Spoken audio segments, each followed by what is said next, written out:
This is Vomiting Rainbows, episode 26. And we have Mike, we have Emmanuel Castro with us, and we talk about the Oscars. We talk about the guy who ate people's faces off and his Dr. Phill interview. And then we talk about Danielle and our favorite person who cast me outside. How about that? Can you make that a bumper sticker? Can you buy me? Are there bumper stickers of that yet? I think she has them on her website now. She's selling merchandise. You can even get a plate with her name on it. Well, this is Vomiting Rainbows, episode 26. Wow. 26? Yeah. I thought it was episode 25. No, 25 was our last one, our super special one, except for this one's even more special because we have Emmanuel Castro, the lead singer of Melvoy, with us. Thank you. Came up from LA just for this. Just for this. No, really, what were you doing in town? What's that? I shoot. I also have my own production company, so I've been shooting videos up here for my company and just keeping my clients happy up here too. Cool. Yeah. Cool. So this is Vomiting Rainbows. This is a podcast where I tell my buddy Mike some stories that he knows nothing about. Except for this time, we kind of deferred from that because we're going to talk about something that we talked about in the last podcast. Mm-hmm. And then you chew them up and spit them back to me. That's right. A glorious little rainbow. And I have to admit, I don't keep up on a lot of news. These are a lot of kind of underground stories, things that you don't hear about on a lot of mainstream news outlets. So I'm not like totally in the dark, but I'm always fascinated of how little I know about what's going on in the world. Exactly. But I think that's probably why I'm so happy. I never heard about this story at all, and I sent it to somebody after Doug sent it to me, and they were like, "You haven't heard about this? What's wrong with you?" And I was like, "What the hell is this?" It's like, So tell about it. Yeah. Well, before we even go into that story, we were talking, and Mike was telling us that a little while ago he was on lead singer of a band. Not a little while ago, dude. I mean, like I was probably 18, 19. Well, that was like a couple of years ago. Yeah, just a few years ago. A few years ago. Yeah, exactly. So you're lead singer of what band? Well, I mean, listen, dude. Anytime you have a musician in, you want to kind of connect with them. Right. People. You were connecting. Yeah, he's a singer. I screamed into a microphone. It's the same thing basically. What was the name of the band? It was Viet Noon. Viet Noon. Yeah, I didn't name it. No. And you sure you don't want to take credit for that? No. And we were it was like a college punk band, man. Like I can't. Like when you go to college, you basically gravitate toward like punks find punks, and people that are into music find people that are into music. And I worked at the college radio station, so you kind of just find, like, I went to Santa Clara University, which has a great college radio station, but I wouldn't say is like a mecca for like music. You know what I mean? Like there was like a band I think that covered the Grateful Dead, and a band that covered like Dave Matthews, and that was it. Right. And then there was us, and and it was kind of like you see like the guy with the mohawk, and you're like, you play an instrument? He's like, no. And you see the other guy with like Liberty Spikes, you're like, do you play an instrument? He's like, no. It's like, let's start a band. Yeah, well, that's a great combination. Yeah. We don't. No one knows what we're doing. Was that the radio station? Was that when you and Carson were on the same station? That was KOME. That was later. That was later. Yeah. This was the underground sound. This is like straight up college radio. This was the underground sound. This is, yeah. That's what it's called. I feel like I've heard that. That's their style. I didn't make that up. That's their slogan. Yeah, but they're still around though? Yeah. And they still go with that slogan. Yeah. All right. Dude, come on, man. I'm That's like they're big. What is it called? What's it called when you graduate? Alumni. I'm their big alumni. You're the huge alumni. Yeah, now. Man. I'm like their product. You're legit. Yeah, Santa Clara University like takes money from like thousands of kids going, you can have a career in radio. Look how it worked for this guy. Well, so the other thing now, I'd love Emmanuel to tell a little bit about himself. He's had an illustrious career. I was in a band called Melvoy. I was just thinking about like being in a band, how it sucks. You were telling that story. Well, not sucks. It's fun. It's super fun. Am I allowed to cuss on here? Yeah. Cool. Yeah, we cuss all the time. Okay. Shit, yeah. The best, like, I was just thinking about how when I was young and I was in a band, and we were on tour, and we drove from Denver to Chicago over in one, like, to get there, like, we drove overnight to make $30 and get soup. Yeah. Like, it's silly. It's a silly thing to do, but it's just so worth it. It's the best. Yeah. So I've done a ton of touring with my band Melvoy, and now I'm living in LA, up Laurel Canyon, working in Hollywood, doing sound. I have commercials out in different countries. I'm doing like tourism board of Indonesia and like degree for men in Turkey. So is it weird though to be from San Francisco and be kind of like a San Francisco band, like a Bay Area band, and then be like, I now live in Laurel Canyon. Like, I went LA. Well, I'm from San Diego originally, so it's not that big of a stretch. It's fun. I miss Southern California. I mean, I love it up here too. I was up here for 8 years before I moved back, and I seriously miss it, but I don't miss like the parking situation. Sure. And I love going home, but I don't know. It's not weird for me. I feel like I've always kind of been there because I've always gone back and forth. I've always been on the road. You were saying about how tough, and I don't want to say tough because, like you said, I mean, there's a lot of worse things you could be doing to make $30, you know. But at the same time, I've always had a soft spot for bands, and I always really kind of sympathize with that struggle because people really don't understand. The 99% of the bands are doing just that. They're out there, they're starving, they're living all together, they're getting in fights. And just the health and the physical endurance that it takes to be in a band, especially if you have a live, like a good live show where you're jumping around, you're a physical band, and there's lots of energy coming out. The endurance that takes is crazy, and that's why when you realize like a lot of these bands that get big and last and can actually like still, I mean, it's like they're like an athlete to me. They are. Yeah. Like, like people talk about Joe Montana in football. I mean, to me, like that's like Mike from Green Day. Like the way he plays the bass and he's still jumping and doing splits. It's like, he's my age. He should be chilling out, but he's not. By the way, I ran into him. He was right outside of my office, and I went up and I said, "Hey, you're from Green Day, right?" And he's like, "Not right now." Right now, I'm from Oakland Coffee. Yeah, exactly. I met Trey once, and I just said, "Hey, can I hug you?" And he said, "Of course." Yeah, I hug him. I was like, "Thanks." But what's amazing is like when you think about those guys, like think about how many people have hugged him over the years. And and that's the thing is I think that's one of the reasons why they're such a great band and that they're still around. He's is that well hugged. Yeah, he's well hugged, but they also keep that gratitude and they realize like, hey man, I'm lucky that someone wants to hug me and not punch me in the face. I'm sure there's people that want to punch him in the face too, but like at sometimes like you hear like the pop stars getting tired of the attention, and I can understand that too. But I think it takes a special individual to have a long run in rock and roll, man. It's crazy. So I'm glad that you escaped. I'm glad that you're making jingles in LA, man. Good job. Yeah. You're smart. So in our last podcast, we did it was our 25th, so we did this kind of reunion or like rehash of a bunch of stories, and we tried to catch up on them. So anyway, we talked in the last one about this guy who he was having dinner with his family, and then he like walked out on his family because he was upset. Yeah. He had been acting strange already. Yeah. He walked out. He went to his mom's house, and then his mom called like his dad, and they confronted him at his mom's house, and he was like, "Screw this, I'm out of here," and he left. And then somewhere between there and his dad's house, he went insane, killed a family, and ate their faces off. Mm. That's the article you sent me. Yeah. Yeah. So then he's getting ready for trial, and one of the things they wanted in his trial was this video that somehow Dr. Phill got a hold of this guy and got a Skype call in with him, unbeknownst to his lawyers or anyone. So he has a Skype call with the guy who is between the time that he's leaving the mental hospital and going to jail. Mm. And so this video, which you saw, is just real. It's kind of heartbreaking because he seems completely shocked at what he did, and it seems like it was all a blur. He kind of said that he thought one of his friends were in danger, and then he said that he also saved a dog en route. Yeah. But I mean, it was just crazy. I don't know. What did you? Well, yeah. I mean, So that's where it's hard to say heartbreaking when you're watching a video that like 8 people's faces, right? Yeah. The jury's tainted, like the mind's tainted with this guy. Yeah. But at the same time, I mean, I've done all kinds of crazy, stupid things blacked out, where like I don't remember it, or you kind of you wake up and your head's bloody, and you're like, what happened? I get in a fight, and and like you start calling your friends like, hey, bro, like, hey man, what's up? And you're like, anything I should know about last night? Like, you kind of you try to pick like the pieces ease of the puzzle. it. Yeah. Like, and then you have like those friends that were like, dude, what happened? Like, what's going on? Like, do I need to lay low for a week? What happened to me?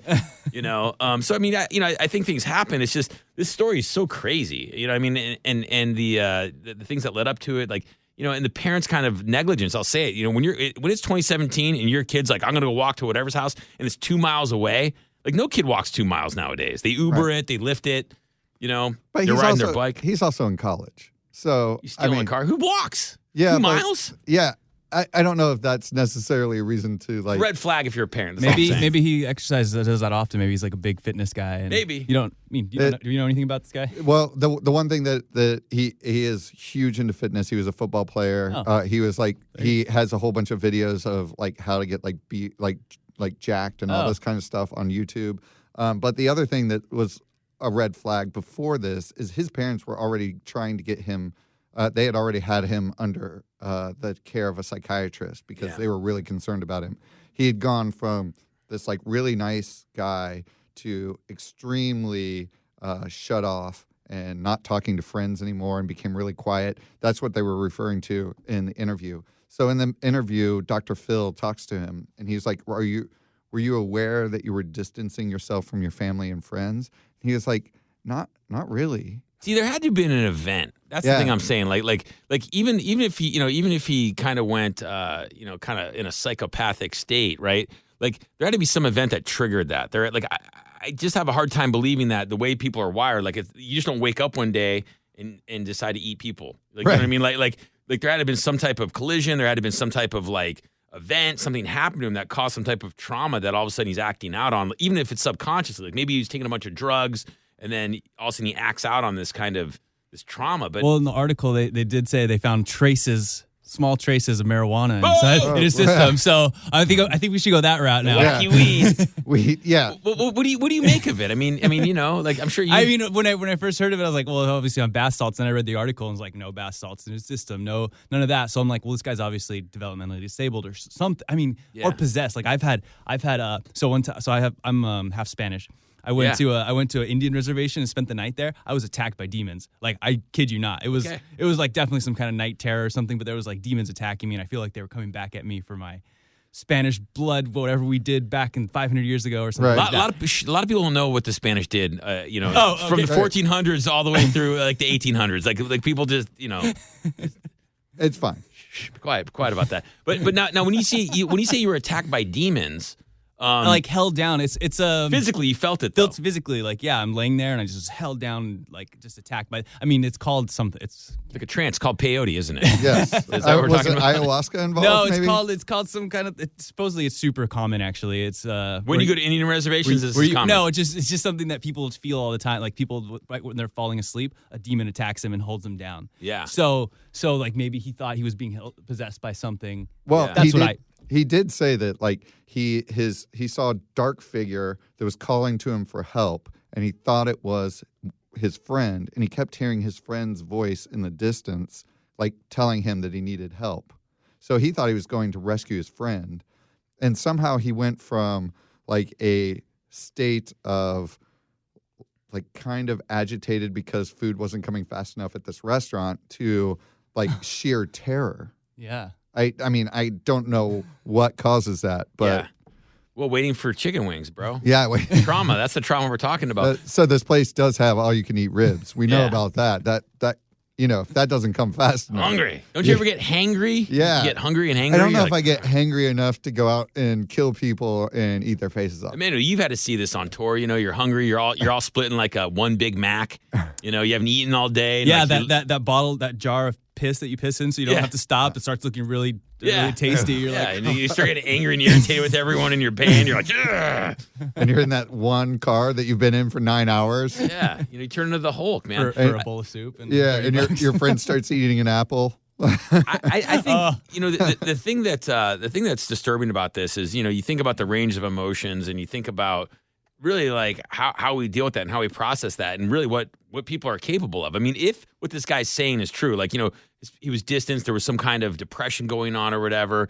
I mean, to me, it's still a big jump that this wasn't drug induced because I think that's kind of the logical conclusion is like this dude was on some whack drugs. Yeah. And well, but the other thing too is he didn't realize that he was naked almost naked entering the garage where he attacked the woman the first time. Yeah. So he was almost naked. Could you imagine this like young football player like just comes out of the woods and like It happens on like at BART stations every other week. Yeah. Crazy naked guys running around attacking people. is that Oakland? Because I Yeah, haven't it's seen that everywhere. here. That's normal here.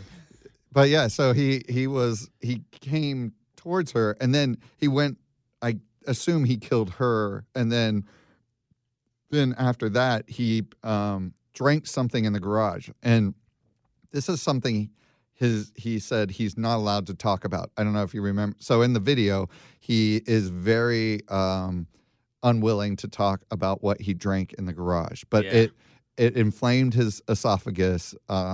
It put him in the coma in the hospital that he almost died from. So whatever that I don't think that's what caused this rage, because I think he had already killed someone by the time that he had this substance, drank this substance. It's got to. I mean, listen, dude. It's got to be gasoline. I mean, like think about the fluids in a garage. It's not like I'm not going to tell everyone I drank because it's embarrassing. I drank a bag of pina colada mix. Like, right. It's got to be like gas. It's got to be like some kind of caustic chemical. Yeah, like motor oil, something crazy. that something that you put in like the lawnmower or something like that. But I mean, like, is that just? Does eating someone's face taste so bad that you're willing to drink anything to get the taste out of your mouth, or like what? But that was when he was eating someone's face is when the police arrived.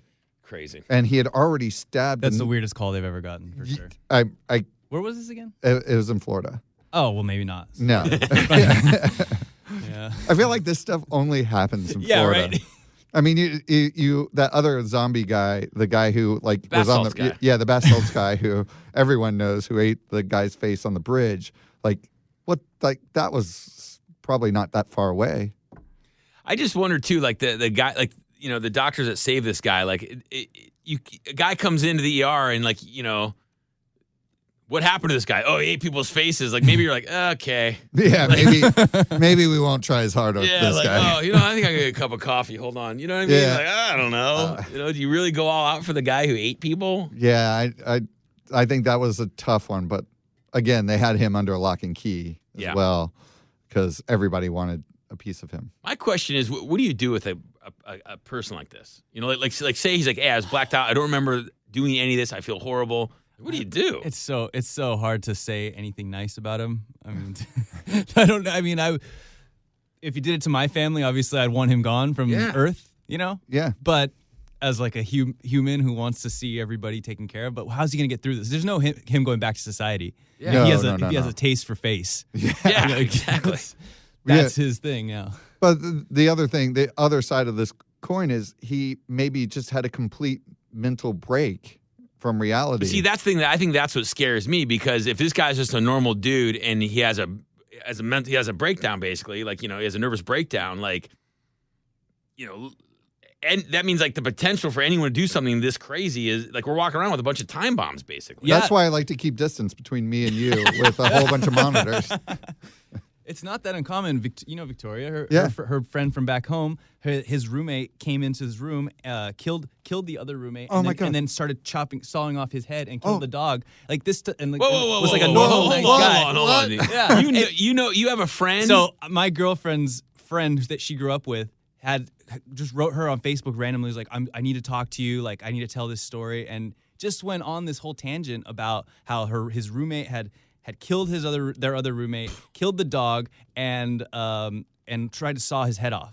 Like tried to saw the dude's head off? Yeah, like it was crazy, and he's like obviously traumatized because I mean he's like So this guy, someone We tried gotta to get saw him him. on. Wait, time out. We got to get him on the show. Your girlfriend knows somebody who had somebody try to saw their head off. Yeah. Wow. I'm feeling good right now. I Yeah. feel like So I've it's had not. So nothing my bad point is, happen. it's not that. I guess not uncommon for No, people dude, to it's s- uncommon. It's like on a scale of 1 to uncommon, it is uncommon.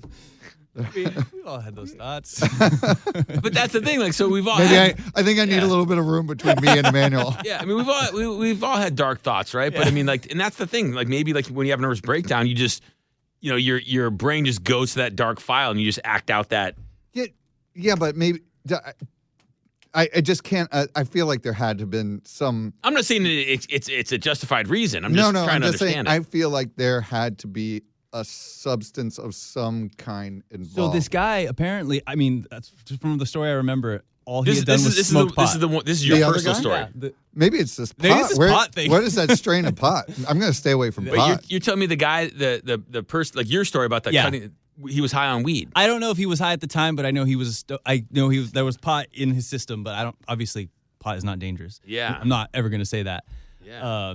It seems to be. But it's like he wasn't on bath salts or anything. He just had a crazy breakdown. The worst thing too is like, okay, so the people die, but the survivor that almost had their head sawed off, like that person can never live with a roommate again. Like, I mean, can that person even go to Wait, bed? that guy survived? Yeah. Oh my God. Yeah, the guy wrote Victoria saying like I need to talk to you because they know each other. I thought the they were dude. trying to saw the head off of the dead other guy. No.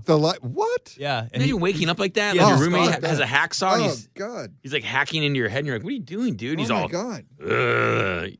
Oh.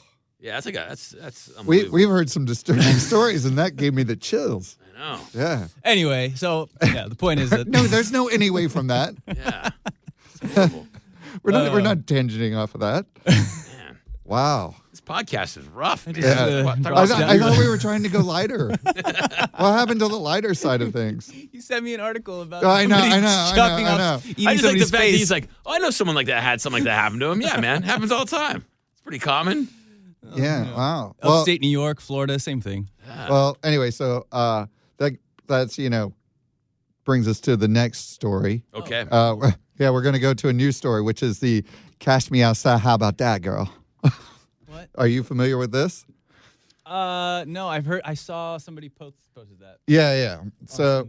Something. So this girl was also on Dr. Phill. So we're keeping the Dr. Phill thing alive. And we talked about this in the last podcast, but he is on a roll. He is. He is just getting some major people who are just... Which is weird because I thought Dr. Phill was like over. Like I didn't Yeah. even know he was still on the air. It's crazy. So imagine this. Cash Me Outside girl got in another fight. Mm. But this time the cops are looking for her friend because her friend has assault charges pending on her. But they got in a fight over, like, they had ice cream and some other girl threw ice cream at the Cash Me Outside girl. Yeah. And then they all went to find her, this girl, and then tried to beat her up at this location. People interjected. It was all caught on video. And See, once again, I think this is all manufactured.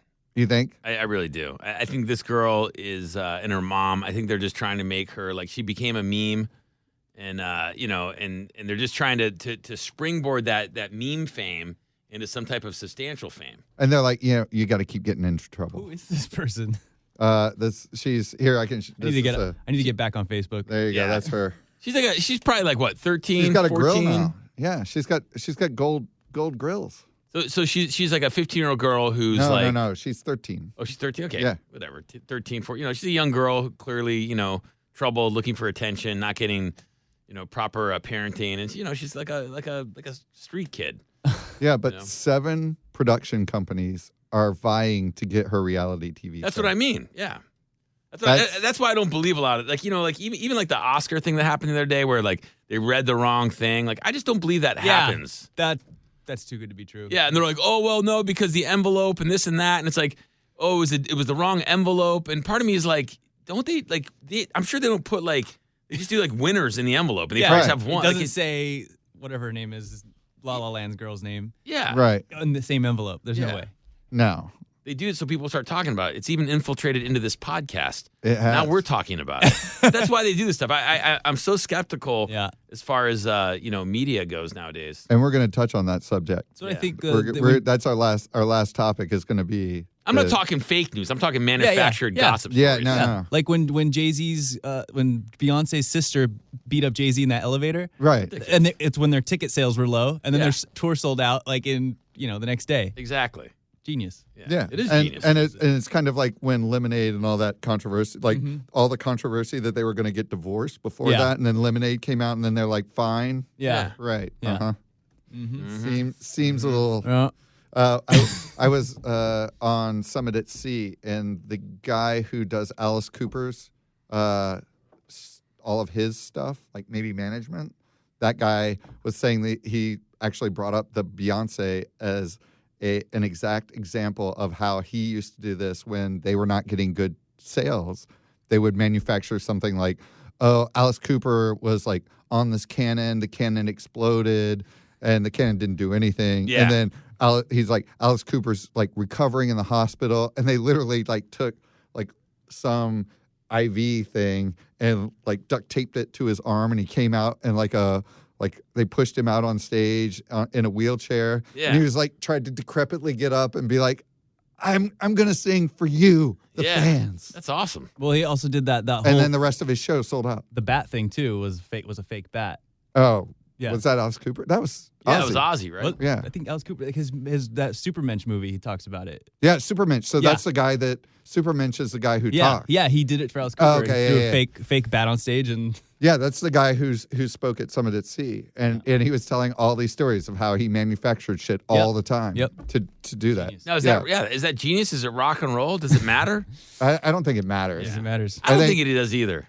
Everyone likes a story. I think it depends on the band, right? And I think like bands that can still kind of do that, I think it's kind of cool. Like, you know what I mean? Like bands that take themselves too serious, it's kind of like, all right, Yeah. whatever. Right. You know what I mean? But if you're biting off heads of fake bats and stuff, like you're still having fun. You're Right. you're still a 12-year-old in your room acting like a rock star, but you're actually doing it. Exactly. And if it gets you more ticket sales, then boom. There you go. It works. Everybody has to do something to get sales. No one likes playing to an empty room. No one. This That's is true. That was how my band was. You were in a band? No. Okay. In my mind. There you go. Yeah. If you were in a That's band, what would you do? What? Would you want to be a guitar player? Oh no, you have to be a lead You singer. have to be the singer? Yeah, you have to be. And with these pipes, it's amazing. Yeah, it's amazing. I'd have to scream and even that would be bad. So anyway, remember how our Danielle, the girl, the Cash Me Outside girl, Yes. she did a video with this guy Kodak Black. Well, he just got arrested. Kodak Black. Yeah, he's a Florida rapper. Of course. And he's been accused of releasing a sex tape. Wait, time out. Do you have information about? Does anyone know? Do you know about Kodak I Black? have no idea who these people are. Yeah. That's like he's got to think of a better hip hop name. I mean, what's that about? Like, does Well, he take Kodak apparently he's pictures? the best rapper alive, according to himself. Yeah, It's a good slogan. Yeah, yeah. it's kind of like Donald Trump. I Like gotta- he is the best I at gotta check it everything. out. Kodak.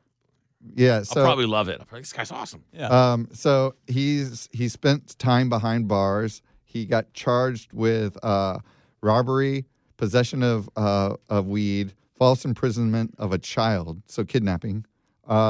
He has 2 outstanding criminal warrants for sexual assault, and now he pleaded no contest on those, and he's spending 120 days behind bars. So he's got a lot of street cred. He's got a lot of street cred. Yeah. And so Danielle is hopping on that wagon. Yeah, 'Cause, of course. that makes perfect sense. But I think the imprisoning a child would take away some of that street cred. Yeah, that's not a good one. He creepy. also, Yeah, it's weird. I would he was, want to know more about that. yeah, and then he was also accused of being gay, and he kind of said that he was, but now he's not, or I don't know, something like that. Yeah. He's got, Controversial. he's got a really controversial thing going on. Crazy, man. Yeah, Oh. Sounds like he's all over the place. he's got a really good publicist. They're trying to get those sales up. Yeah, right. They're like all over the map. They're like, okay, this week you're going to say you're gay. Next week, You're not. You're not. Yeah. And then you're going to rob someone. Yeah. And then you got to go to jail. Maybe he's taking Beyonce's spot at Coachella. No, Lady it's Lady Gaga. Gaga. Oh, really? Yeah, we Yeah. just found out. All right, see? See, that was, I'm out of the loop. yeah. Are you going to Coachella? No, I can't afford that, man. You kidding me? I got kids. Talking about, They're going bro. to Coachella. I'll stream that, man. I'll stream that online. I'm like, all right, cool. It's like I'm there. Yeah. Drop some peyote, Exactly. cut some heads off, Sit on my couch and be like, oh, look at that. There you go. So our final story is, of course, the one that we have to talk about, the Oscars, which you feel like completely contrived.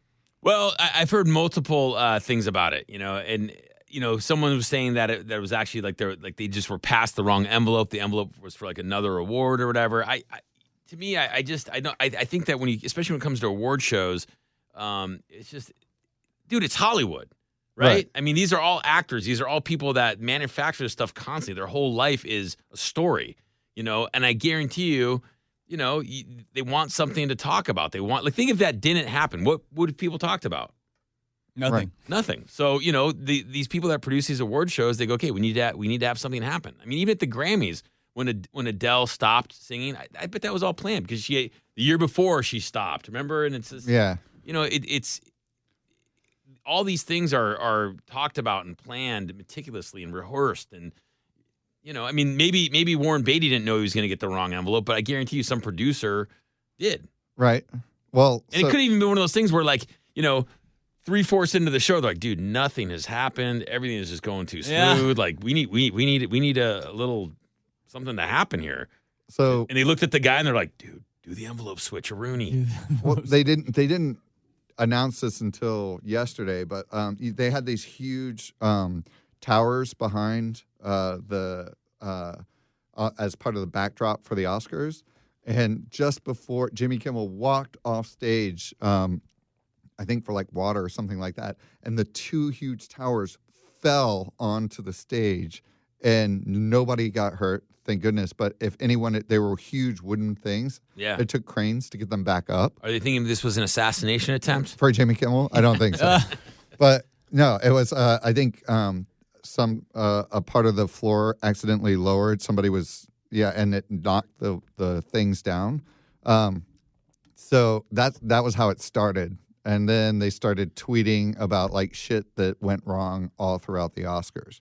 The first thing that went wrong was like a recycled joke. Jimmy Kimmel used a joke that was used the year before by Tina Fey and Amy Poehler. Yeah. And then this girl, I don't know her name. This is the city you're living in, bro. I know, dude. It's like it sucked for me this week because I was my office, my studio is right next to it, and I just I couldn't live. I couldn't get any work done because this was going on. There's like terrorist precautions, SWAT because teams. The whole world hates everybody everywhere else hates celebrities, so they're just like watching out like people are gonna come after them. Yeah, we're gonna take out some actor. We're gonna take out Meryl Streep. Yeah. Oh my God, what would happen? She made fun of UFC. Yeah, exactly.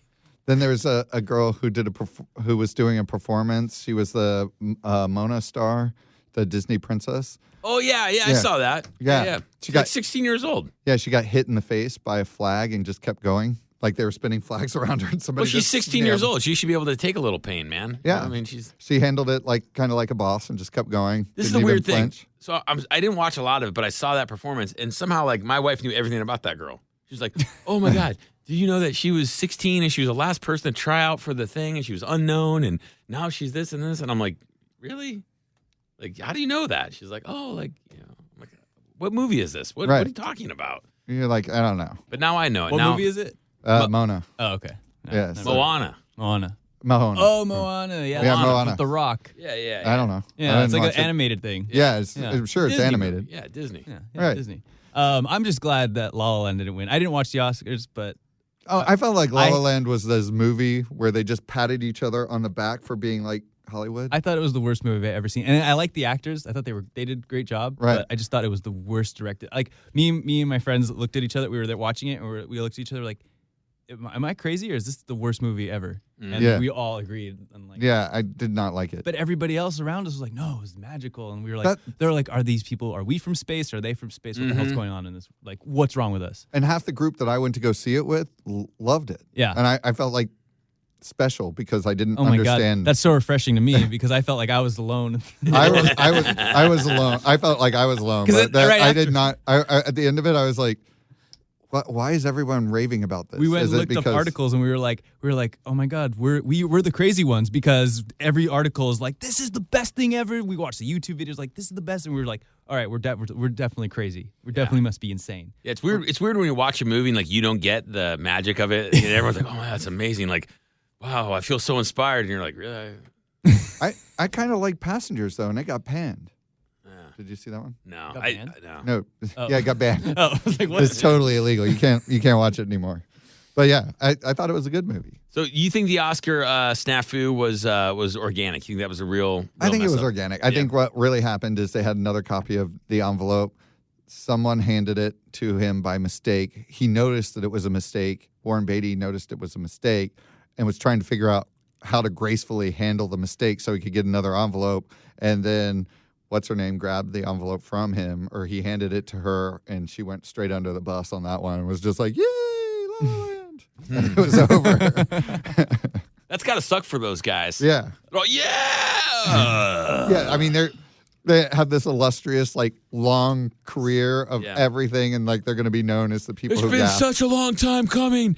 The wait was for. Wait, sit down, bro. Got to wait a little bit longer there, buddy.